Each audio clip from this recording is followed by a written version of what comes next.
Hi, welcome to my channel pibyme Maths. This is Baiju Vasudevan.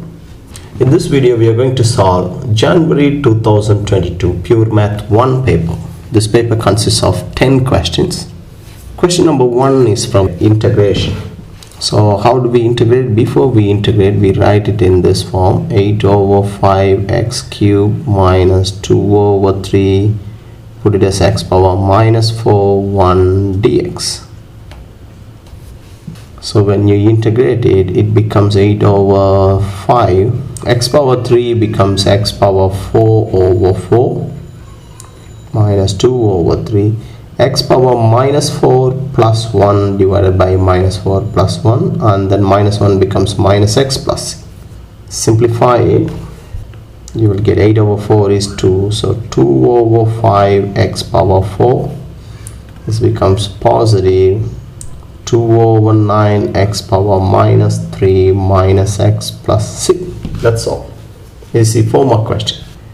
For this x power minus 3, you don't have to, you can write the whole term as 2 over 9x cubed also if you want, or leave it as it is, you won't lose mark. I'm going to move on to question number 2. Question number 2 part A is completing the square method. So write the function in the standard form first: minus 2x square minus 4x plus 11. And I'm going to take minus 2 as a common factor out, so it becomes x square plus 2x plus 11. And apply the completing the square method: minus 2 x square plus 2x, half of 2 is 1, so plus 1 square minus 1 square. Some of them they skip this step, it's completely alright. So it's minus 2 times x plus 1 whole square minus 1 square is minus 1 plus 11. So multiply throughout by minus 2, you'll get minus 2 times x plus 1 whole square plus 2 plus 11. 11 plus 1 is 13. You can write it as 13 minus 2 times x plus 1 whole square. It looks like this, right? Where a is 13, b is minus 2, c is 1. But you don't need to write a, b, c at the end. You can just stop right here. Part B.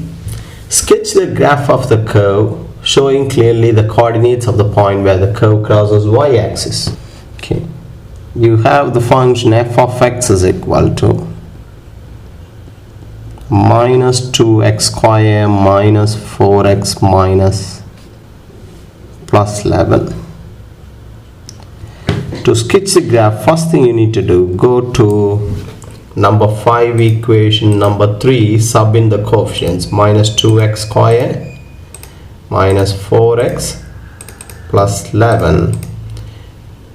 Okay, you get these two x values, which is 1.54 and then negative 3.54. So we know the graph is gonna intersect at here and here, but they don't want you to mention the x-intercept, so don't worry about it. The coefficient of x square is negative, so the graph is going to be the U-shaped graph. Always label the axis on the origin. Now you might have a confusion, why not this graph or why not this graph, right? You see, from the completing the square from part A, we got this actually, minus 13 minus 2 times x plus 1 whole square, right, from part A. So from here, the turning point of the graph would be, take this number, change the sign, minus 1 comma the number outside, minus 1 comma 13. So minus 1 and 13 will be here. This is 13 minus 1 comma 13. You don't need to mention the turning point. You don't need to mention it. I'm just showing it because the y-intercept of the graph, when you replace x by 0, the y-intercept is 11. So this is how the graph should look like. You don't have to mention the turning point. That's just for your reference, so that you won't sketch this graph, you know. Looks like the turning point is in here. That's wrong. And then they are talking about the equation of the line of symmetry. Equation of the line of symmetry. The line of symmetry is the line that passes through the turning point. So the x coordinate is -1. So the answer is x is equal to -1 is the line of symmetry. Question number 3.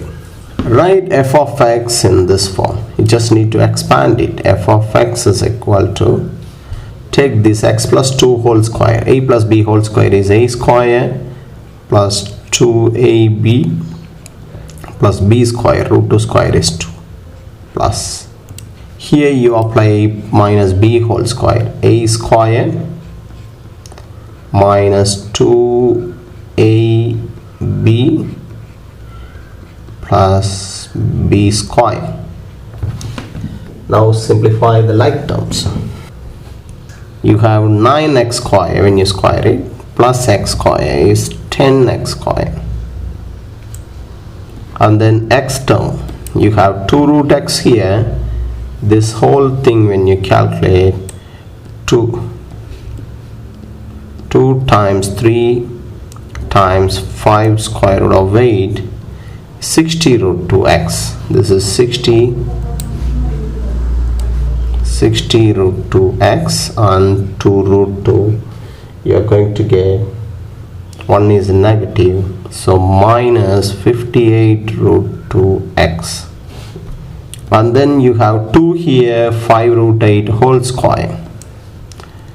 So 5 square root of 8 whole square is 200 plus 2, you will get 202. Now read the question carefully. They want you to write it in this format, bx root. So 10x square, where a is 10. You don't need to write ABC separately. I'm just showing this. Bx root 2. So minus 58x root 2. So B is minus 50 plus 202. So C is 202. That's all. 3 more questions. Now now solve the equation. This is from chapter 1. Usually they are going to ask you to solve the equation. So you have to make y as a subject. So I'm going to open the bracket first. You'll get 4 root 3y minus root 3 times 3 root 3 is 9 is equal to 5y plus root 3. Since we have to make y as a subject, I'm going to bring the y here, number 9, push it to the other side. So 4 root 3y minus 5y is equal to 9 plus root 3. Take y as a common factor, 9 plus root 3. Make y as a subject, you will get 9 plus root 3 divided by 4 root 3 minus 5. But they want the answer in this form. So you need to rationalize the denominator by multiplying and dividing by 4 root 3 plus 5. On top, take 9 and multiply both. 9 4s are 36 root 3, 9 5s are 45. Take root 3 and multiply both. 4 root 3 times root 3, 4 3s are 12 plus 5 root 3 divided by a plus b minus times a minus b. A square minus b square. So the denominator is going to be 4 root 3 square minus 5 square is 23. So when you simplify the like terms, 36 plus 5 is 41, 45 plus 12 is 57. So you will get 57 plus 41 root 3 divided by 23, but they want the answer in this form, so split it. 57 over 23 plus 41 over 23 root 3. When you write the answer, make sure you put it in your calculator and double check these fractions are in the simplified form, otherwise you might lose more. Question number 4. we have a figure given. It says the figure shows the line and a curve. The functions are given. They both intersect at a point P and Q. As you can see from here, they both intersect at P and Q. Okay. Find the coordinates of P and Q.